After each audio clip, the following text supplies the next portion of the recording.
mau jemur baju. Emang ada ya pagi-pagi orang udah cuci baju? Kalau udah acara-acara gitu pasti udah ada makanan ya, nggak mungkin mereka makan lagi, gila kali ya. Dan diketahui lagi bahwa pembunuhnya itu sembunyi di loteng, karena di loteng itu ditemukan 2 batang rokok. Penyelidik tuh yakin bahwa dia tuh ada melakukan pelecehan seksual. Lena ditemukan gaunnya itu terdorong sampai ke pinggang, dan Lena tidak memakai pakaian dalam sih menurut aku. Aduh ingus. Halo, aku Virginia Angel. Oke, hari ini aku akan membahas salah satu wisata horor yang berupa museum, dan museumnya itu berupa rumah, di mana rumah ini tuh bekas pembunuhan sadis terhadap seluruh anggota keluarga, yang jumlahnya ada 6 orang, beserta tamu-tamunya 2 orang. Jadi totalnya itu ada 8 orang. Dan mereka semua dibunuh dengan sadis menggunakan kapak. Pembunuhnya itu tak pernah ditemukan sampai sekarang. Penasaran ceritanya gimana? Simak terus, mari kita mulai.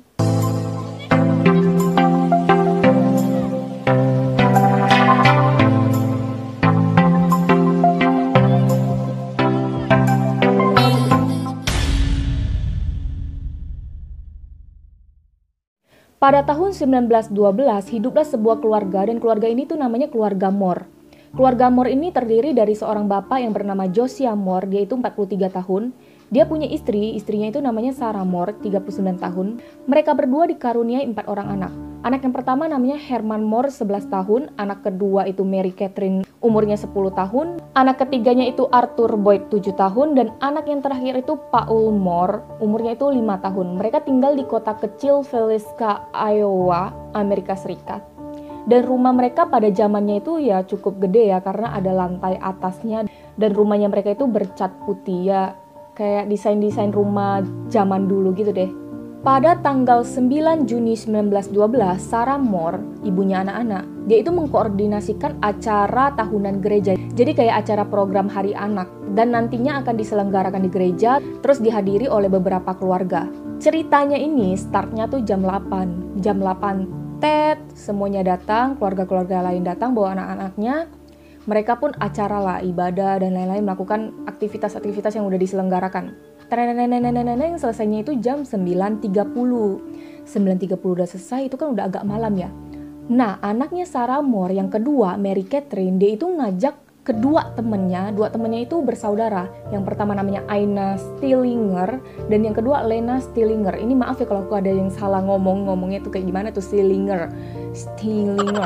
Nah, pokoknya kayak gitu. Dia ngajak kedua anak ini buat nginap di rumahnya. Kenapa dia ngajak dua anak ini nginap di rumahnya? Karena dua anak ini tuh nggak berani pulang malam.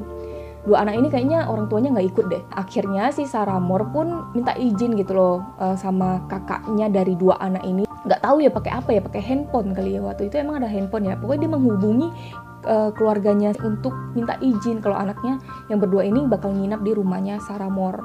Jalanlah mereka dari gereja ke rumah. Dan letak gereja ke rumah Sarah Moore ini nggak terlalu jauh ya. Mereka itu sampai 9.45 atau jam 10-an gitu. Nah, sampai tuh di rumah mereka semua bebersih kan namanya mau tidur ya. Atau enggak mereka mau makan dulu. Tapi nggak mungkin sih mau makan. Karena kan kalau udah acara-acara gitu pasti udah ada makanan ya. Nggak mungkin mereka makan lagi, gila kali ya. Nah, intinya si Sarah Moore itu ngasih tahu ke Aina sama Lena, kamar kalian tuh di lantai 1, kamar tamu. Kayak ngarahin ke mereka berdua kalau kamar mandi di sini, mau bersihin diri tuh di sini, bersihin diri. Benar bersihin diri, pokoknya begitu. Ngarahin gini, terus mereka ya anak-anaknya main lah sebelum tidur kan. Nah, Sarah sama Josiah ya sosik-sosikan lah. Maksudnya sosik-sosikan bukan yang itu ya. Maksudnya ya Sarah sama Josiah ya ngomong berdua. Udah malamnya mereka pun semua tidur. Kukuruyup, udah pagi tuh ya, jam 5 ceritanya. Nah, tetangganya Sarah Moore, namanya itu Mary Peckham, dia keluar nih mau jemur baju. Emang ada ya pagi-pagi orang udah cuci baju? Dia mau jemur baju, udah jemur nih, dia lihat ke sebelah. Kok tetangganya ini gak keluar ya? Biasanya pagi-pagi gini udah ada aktivitas di rumahnya. Si Sarah ini biasanya jam segini tuh udah ngeluarin ayam-ayamnya. Tapi dia gak mau pikir banyak, mungkin mereka semua pada tidur kecapean kali ya, ada acara kemarin. Terus si Mary Peckham masuk rumahnya, oke? Udah masuk ke rumahnya, jam 7 Mary Peckham keluar lagi, entah mau ngapain lah, pokoknya keluar lagi. Terus dia bingung. Hah? Kok mereka bener-bener gak ada suara ya, gak ada aktivitas anak-anak? Biasanya jam segini atau enggak pagi-pagi tuh udah ada suara anak-anak kecil ngomong gitu. kok nggak ada, bahkan ayamnya pun nggak dikeluarin sama si Sarah. Terus si Mary samperin lah kan ke rumahnya si Sarah ini. Ketok, nggak ada respon. Dia panggil, Sarah, nggak ada yang jawab. Dia coba buka pintunya, terkunci. Dia bingung dong. Ya udah, dia lihat ayamnya belum keluar dari kandang, dia bukain, biarin ayamnya keluar. Terus dia pergi manggil Rosemore. Rosemore ini saudara laki-lakinya Josiah Moore. Manggil Rosemore, dia ngasih tahu. Si Rosemore pun datang dong ke rumahnya. Tok, gak ada suara. Terus Rosemore balik lagi, dia ngambil kunci cadangan. Terus datang lagi, dia buka kan. Pas dia buka, itu tuh kayak ada bau menyengat kayak darah gitu. Terus dia langsung cepet-cepet ke kamar yang di lantai 1, kamar tamu. Terus dia udah lihat 2 orang tertutup spray, itu udah banyak darah. Rose yang melihat kedua orang tergeletak di kamar tamu, dia kaget dong. Dia langsung keluar bilang ke Mary Peckham, tolong dong panggilin si Henry Hank Horton. Jadi Henry Hank Horton itu petugas penegak hukum di situ. Mary pergi panggil, si Rose ini nggak berani tuh yang kayak naik turun atau ngecek di rumah itu. Hank Horton tuh datang tuh. Hank sebutnya ya. Hank pergi cek lantai 1, cek lantai 2, cek. Dia turun. Terus dia bilang, kayaknya semua orang di sini dibunuh. Mereka semua meninggal dengan sangat sadis dan kayaknya dibunuh dengan kapak. Karena kapaknya itu ditemukan di kamar tamu. Dan kapaknya itu ternyata miliknya Josiah Moore. Kapaknya punya Josiah Moore, tapi Josiah Moore-nya itu juga meninggal di lantai atas. Hank melihat kalau Josiah Moore itu meninggalnya lebih mengenaskan. Dan Hank tuh aneh, dia melihat cermin dan gelas di sana itu ditutupi sama kain putih. Para korban kecuali Josiah, semuanya ditutupi sama spray. Josiahnya enggak. Jadi terlihat Josiah itu meninggalnya benar-benar kayak mengenaskan banget. Hank juga menemukan ada daging mentah yang diletakkan di atas meja. Terus dia menemukan gantungan kunci yang terletak di lantai 1 di kamar tamu. Jadi apapun yang dilihat sama Hank itu semacam ritual. Aneh banget ya.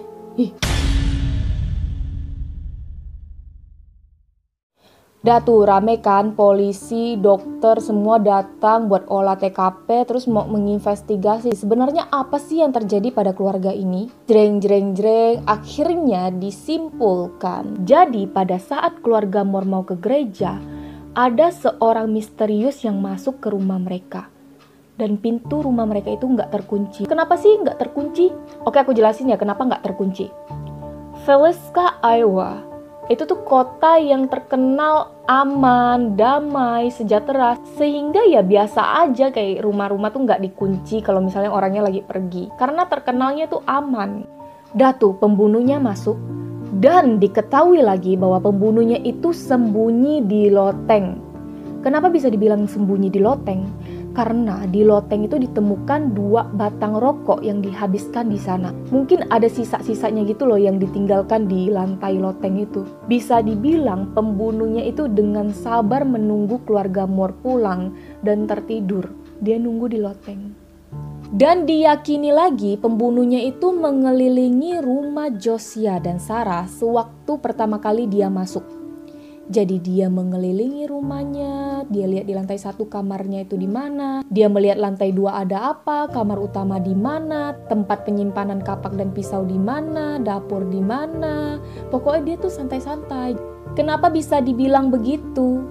Karena pembunuhnya itu sewaktu melakukan aksinya pertama kali itu dia langsung masuk ke kamar utama.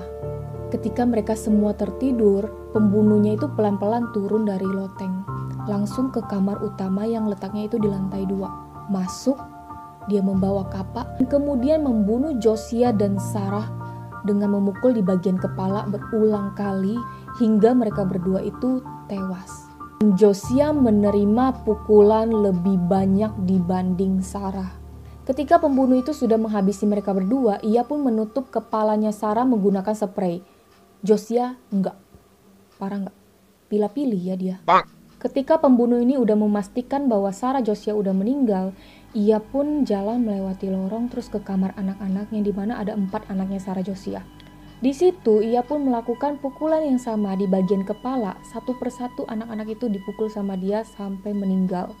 Setelah itu ia tutup dengan spray. Ketika ia udah tutup dengan spray, dia pun balik lagi ke kamar utama. Kenapa bisa tahu dia balik ke kamar utama? Karena terlihat dari jejak kakinya dia.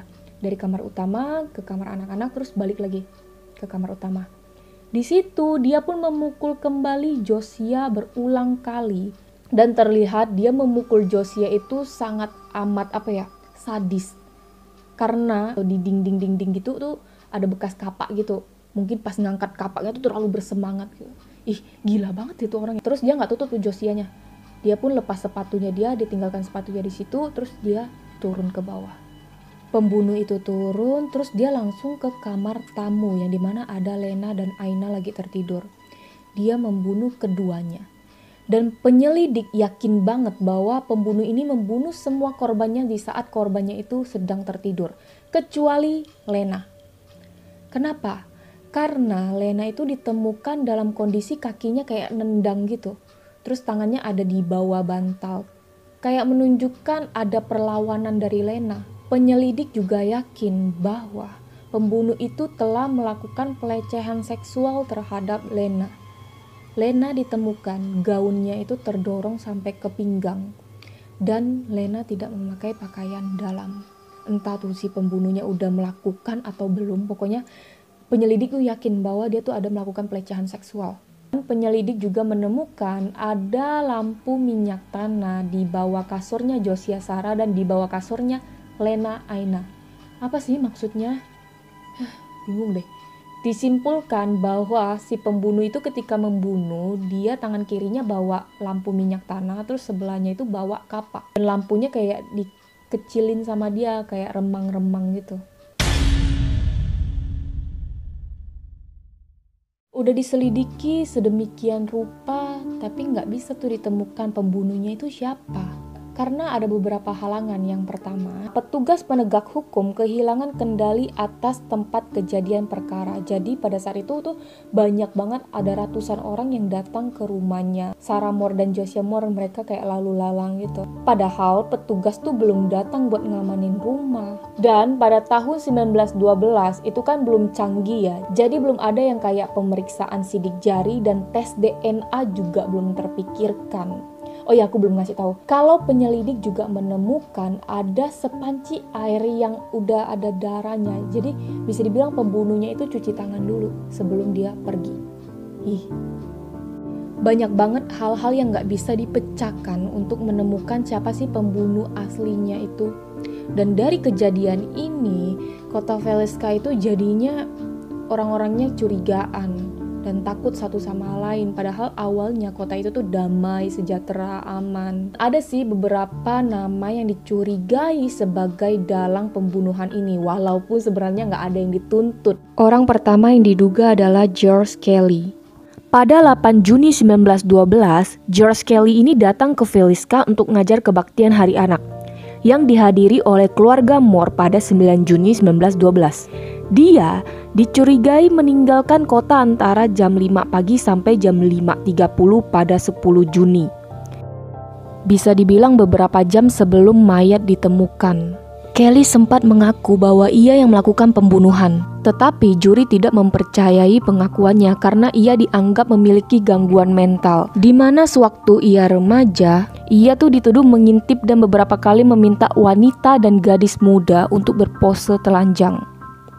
Yang kedua adalah Frank Jones, bukan jomblo ngenes ya. Oke, Frank Jones ini adalah pengusaha kaya raya dan Josiah Moore pernah bekerja dengan ia. Namun berhenti karena ingin membuka bisnis sendiri. Dan mereka berdua pun bersaing dalam bisnis.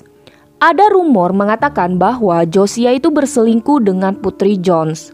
Sehingga diduga Jones itu memanggil orang suruhan bernama William Mansfield untuk membunuh keluarga Moore. Dan William ini dikenal sebagai seorang tersangka untuk kasus pembunuhan istri dan anaknya dengan menggunakan kapak. Kecurigaan pun timbul karena kemiripan pembunuhan. Sebenarnya sih banyak banget ya nama-nama yang dianggap atau dicurigai sebagai pembunuh keluarga Moore ini. Cuma ya aku nggak bahas terlalu banyak dan rumit. Takutnya aku pusing dan kalian juga pusing. Karena kan kasus ini belum terpecahkan. Banyak banget yang ingin membuktikan sehingga banyak juga kemungkinan-kemungkinan lain yang aku tuh pusing cari taunya ya. Jujur aja ya. Intinya yang kita tahu kasus ini belum terpecahkan. Udah, itu aja. Ya, rumah ini tuh udah banyak banget berpindah tangan sehingga yang terakhir itu pada tahun 1994 jatuh ke tangan Darwin Lin.